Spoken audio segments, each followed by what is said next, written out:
Hello guys and gals, Buffalo here. It's a really bright sunny day here in Kentucky, which doesn't make for very good videos.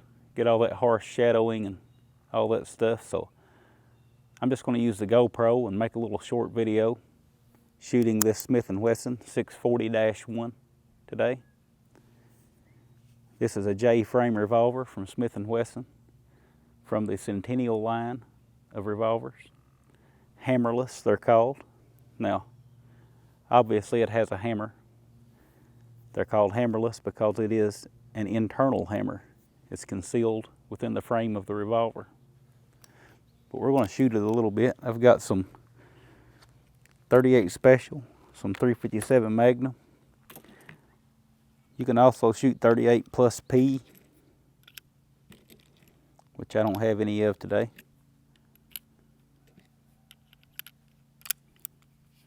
Only 5 shots. I'm here at, I see my 10-yard pin there, my 20 back here, so I'm probably about 16 or 17 yards from the targets. See if I can make any hits. Got a 2 1/8 inch barrel.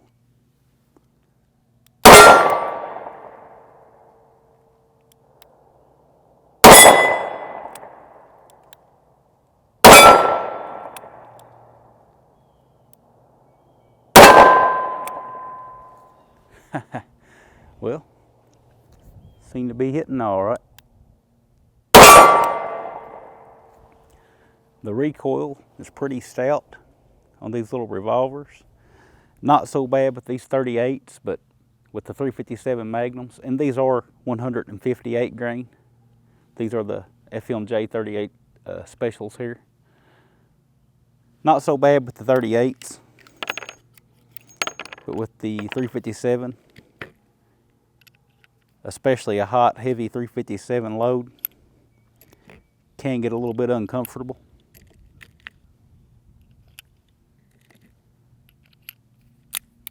Five more 38 Specials.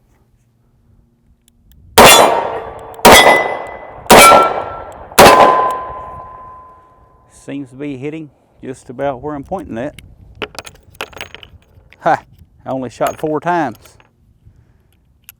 I make boneheaded moves like that every now and then. Cylinder rotates that way, so we'll load it up with the 1 round left to move into place when I pull the trigger.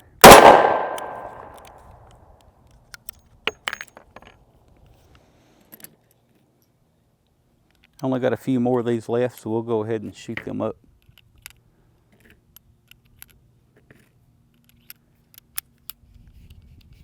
Five more. Ooh, got a miss.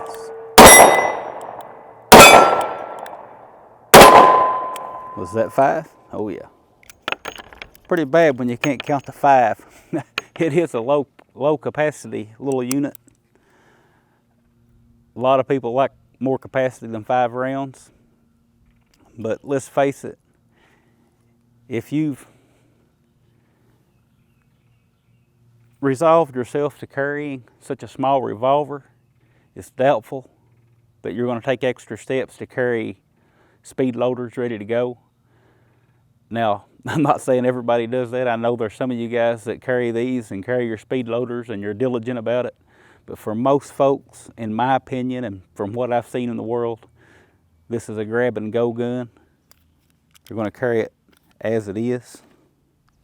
Got 1 more 38 Special.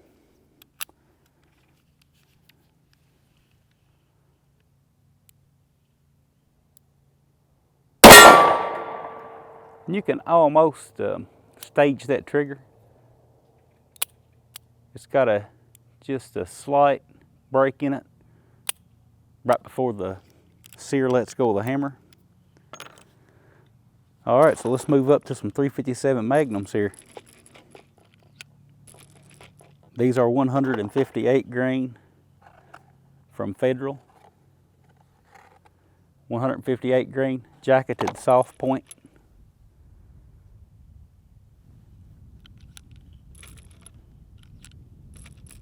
See if you guys can notice the increase in recoil. I know I can.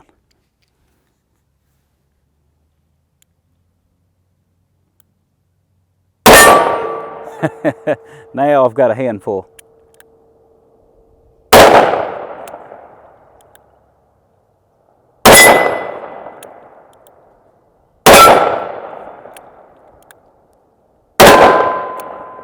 Nice. Now that is fairly uncomfortable to shoot. Really wants to jump out of the hand. The owner of this one, now this was a police trade-in from Center Fire Systems in Versailles, Kentucky. Now that's not Versailles, it's actually Versailles. I get a lot of critics about the way I talk, but it's actually Versailles, Kentucky. It was a police trade-in. These go for just a little over 300 bucks when they get those trade-in deals. As you can see, my buddy has chopped the grip off, which makes it that much shorter for pocket carry, which I fully understand him doing that. What I don't understand is people that get these and then put really large grips so they can get a big full grip on it. If you're going to do that, in my humble opinion, you might as well go ahead and get a larger revolver. The grip is that's the hardest measurement to conceal. He chopped about an inch off here, and it does make a difference. It does leave your pinky hanging. Not a big deal to me, might be to you guys. The factory grips, of course, they'll come down. I'll try to post a picture here while I'm talking of what the grips look like. They are a rubber type grip. Shoot 5 more of these 357 loads.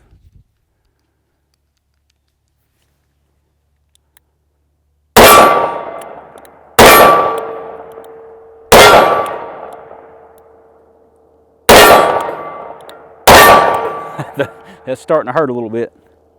Wow. Nice shoot, you know. I enjoy shooting heavy rounds, don't get me wrong. I enjoy that feeling. I know when I've got a hold of a gun, you know, I'm a 44 Magnum fan. I really enjoy shooting my 44 Magnum handguns, but in a large framed 44 Magnum revolver, you won't get as much felt recoil as you will a heavy 357 Magnum load from a snubby like this. Do that one more time. Wear my wrist out for you guys.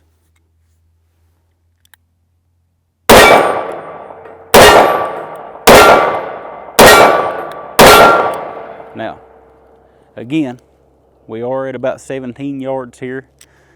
A lot of people consider these belly guns, you know, for 3 yards and in, up close and personal type of work, but they can be shot from a distance. The key is to use the pull of the trigger to steady your shot. To some of you guys that makes sense. I'm sure some of you guys are wondering what I'm talking about. But if you steady your shot, then pull the trigger, or at least with me, I tend to move. But if I get up my shot up here, get my sight picture, and then steady as I pull, I can hit pretty well with it. The sights aren't much. You've got they're integral, built into the gun. The rear sight, real shallow, not much to look at. They do offer this in a Pro version, 640 Pro, that has a much nicer set of sights on it, if that's important to you. Now, as you can see, I don't know if I already mentioned it, this is a pre-lock gun. So this one was made before Smith & Wesson put that ugly lock on there. It is scratched up in some places. Got some wear on the finish. Let me open that up. Because it's been used. It's a used gun. It's been used quite a bit. But most of those shots inside the size of my hand that I shot today on this target. Of course, I shot all the targets, but on this one. But one thing I wanted to hit on before I close this video out. Now, there's a lot of ways you can carry this little revolver. You know, get creative as you want to get. But two of the most popular is inside the waistband. A little holster like this from Safari Land. Got a belt clip on it. It is kind of a heavy gun. It's all steel. The 6 in front of the 40 designates stainless steel, and it is an all steel gun. So it is kind of heavy. I'm not sure exactly what the weight is on it. I'll note that here on the screen for you guys. But another option is pocket carry. A little pocket holster like this will keep it from getting lint and dirt and knocking up against your car keys. I like a little pocket holster when I'm carrying in my pocket. In fact, that's the only way I'll carry in my pocket is in a pocket holster. But just wanted to share that. A couple of ways to carry this. This is not really a review of the gun. I just wanted to get it out and shoot it a little bit. I shot it into the ceramic tile last week, and some of you guys had questions about it. Had one guy comment, "Why does the grip look like it's been hacksawed off?" And my reply was, well, because it has. I wasn't being a smart aleck. The owner of this gun just decided to shorten the grip, and it has been hacksawed off. So there's your answer. Great little revolvers, classic little revolvers. Wish I had a ton of information about them to share with you guys, but I don't. I've just been shooting it for about a week and learning as I go. That's all I really got, and I'll talk with you guys again soon.